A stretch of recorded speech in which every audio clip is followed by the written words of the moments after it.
someone that's not a stranger to me, I'm a bit of a fangirl. Oh, gosh. I'm going to admit it proudly as I'm sitting here. We have got, I want to call you a kind of jack of all trades. But then I don't want to say master of none because you master everything. Janine Jellars is with us in the studio. She's an author, a marketer, entrepreneur, MBA graduate. The list goes on. Welcome to The Drive with Rob and Roz. Thank you so much for having me. Congratulations on the second book. Thank you so much. It's so weird. Like, I like writing books, i.e. the physical holding yourself away and typing, type. And then it's like, oh, people have to read this thing. Oh, I have to speak about it. So listen, you are a published author of 2 books. The first is the Big South African Hair book, which came out in 2021. And then When the Filter Fades is your first fiction book. Ooh, there's a hot copy, everything here in the studio. So how do you make the jump from writing about hair and the natural hair kind of journey of South African women to then writing a fiction book? Yeah, I mean, we'd had a bunch of conversations by 2021 about natural hair. Every 18 months, something would crop up at a school. We'd have this conversation. Really newsworthy. Again. Yes, yeah. So, funnily enough, I wrote the fiction. I wrote When the Filter Fades before I wrote my non-fiction book. So I wrote this 6 years ago. Just as an exercise, just as a creative exercise, to kind of see if I could do it. And I shelved it, and then I got the book deal to write the nonfiction, which is more up my wheelhouse. I'm a journalist by trade, so interviewing people, writing something that's factual comes more naturally to me, and I felt very comfortable doing that.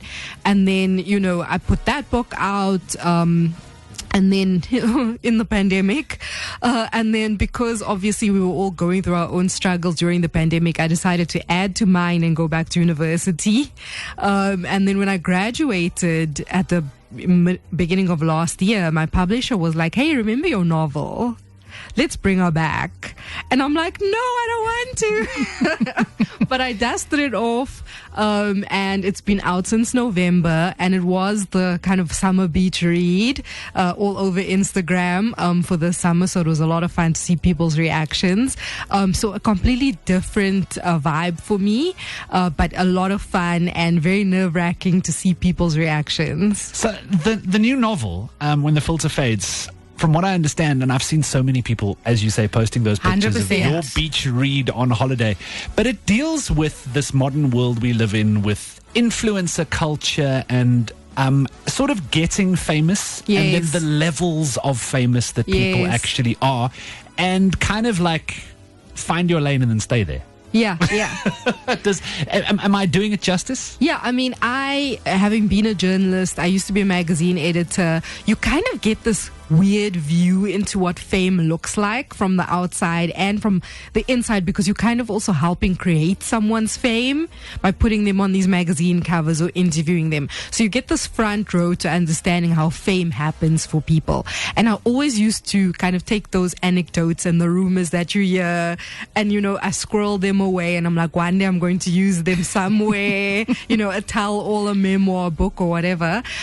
So there's a lot of those kinds of elements in this book, kind of ripped from rumor, and it is about 3 young women in Joburg. One is an influencer, one is a former child star, and one is a gossip blogger, and it looks at how they make and break one another as they want to build more fame, more status, more celebrity.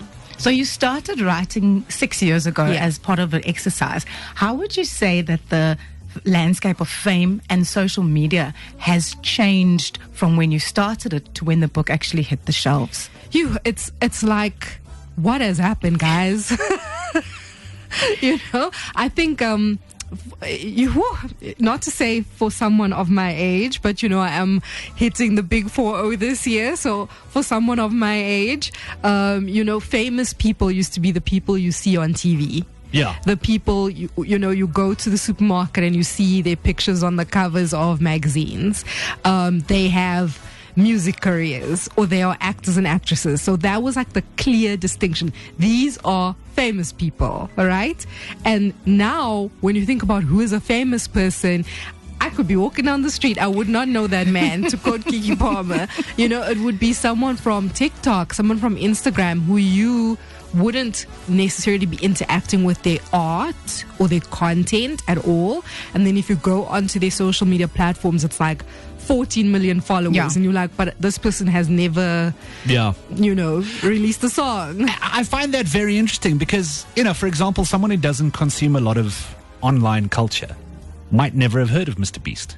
Yes. Yeah. And if you say Mr. Beast to someone who knows them and you go, some people don't know him, it sounds inconceivable that you don't know who that is. But if I've just said the words Mr. Beast and you have no idea who I'm talking about, that's what I'm talking about. The dude's got like hundreds of millions of followers and is one of the biggest, most influential brand people on the planet. Yep. And yet, the majority of us are like, who?